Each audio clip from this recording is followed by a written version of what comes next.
નમસ્કાર, સમય news YouTube ચેનલમાં તમારું સ્વાગત છે. કર્ણાટકમાં પેટ્રોલ અને ડીઝલના થયો વધારો.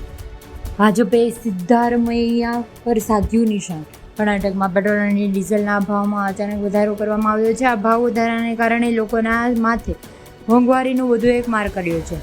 ત્યારે રાજ્યની યોજના માટે ભંડોળમાં અભાવના કારણે દર્શાવીને કોંગ્રેસ સરકારે પેટ્રોલના ભાવમાં 3 રૂપિયા અને ડીઝલના ભાવમાં 3.0 રૂપિયા એ વધારો કર્યો છે.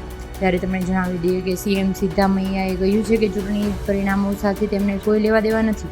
લોકશાહીમાં જીત અને હાર ચાલ્યા જ કરે.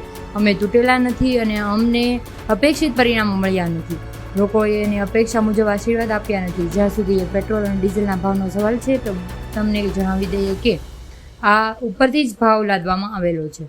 ત્યારે પેટ્રોલ અને સેન્ટ્રલ એજ્યુકેશન ડ્યુટી પર 9.48 રૂપિયા પ્રતિ લીટર, ડીઝલ પર 3.56 રૂપિયા હતી. જ્યારે ભાજપ સરકારે કાર્યકાળમાં મે 2020માં પેટ્રોલ અને ડીઝલના કેન્દ્રીય એક્સાઇઝમાં ડ્યુટીનો ભાવ વધારો કર્યો છે. તમને જો મારો આ વિડીયો પસંદ આવ્યો